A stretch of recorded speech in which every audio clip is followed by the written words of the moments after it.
Hi, I just need a couple moments of your time. I want to talk about the story of Paul. So initially, his name was Saul, and he was a Pharisee, meaning that he was strong in his Jewish faith. Jewish, remember that. And he viewed Christians as a threat. To protect Judaism, he would pack up Christians, including stoning one of my favorite saints that I learned about, named Stephen, the first Christian martyr. So if you don't know what stoning is, it's like a torture/killing method used back then where your enemies would circle around you and everyone would throw stones at you until you pass or whatever. All Saul knew was Judaism. He was a Pharisee until his 30s, killing, sinning, disrespecting our Lord, etc. Until he was called upon Jesus himself. You heard me, Jesus himself. After the stoning of Saint Stephen, Saul was walking with some of his men to go persecute some more Christians when Jesus called upon him. He sends a light from the heavens down, and he says, "Saul, Saul, why are you persecuting me?" Saul responds, "Who are you, Lord?" The voice replies, "I am Jesus, the one you're hunting down." Jesus then instructed Saul to get up and go to the city of Damascus, where he would be told to do what next. But when he got up, he was blind. And his men walking with him, they just saw him drop to the floor, talk to himself saying, "Who are you, Lord?"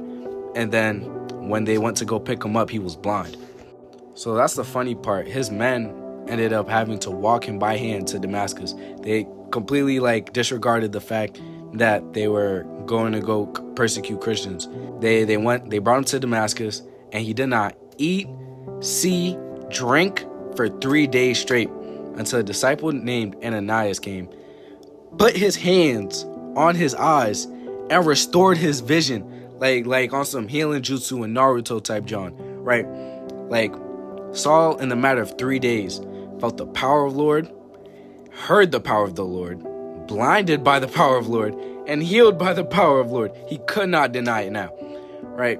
Jesus renewed him from Saul to Paul, who became one of the greatest prophets as saints there ever were, traveling the mountains, telling the world, and spreading the gospel of the Lord. So what's stopping you? God is the all-forgiving. It doesn't matter what you've done or what you did in your past. Give it to God. I know you guys remember me saying that. But don't think your case is going to be like Saul. Don't think you could just ignore God till you're 30 and then he's going to convert you just like that. It's not the same. God doesn't punish people who don't know Christianity. Remember, he was a Pharisee. They're judged by the goodness in their heart. He knew that Saul, now Paul, had goodness in his heart. So he went and he renewed him. And it was one of his best decisions. Paul is one of the greatest to ever do it, man. So it's all Saul knew was Judaism. You know Christianity. If you're listening to this right now, you know Christianity. So do what you please with that information. I love you all. Make sure you pray tonight.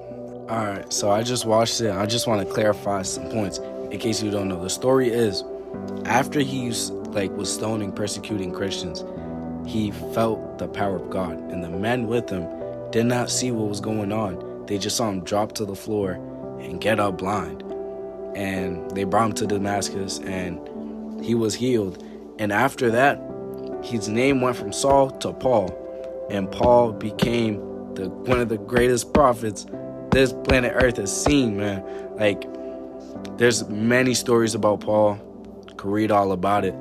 But just know Paul was going to the lengths of spreading the gospel, changing people's lives, healing people, all that.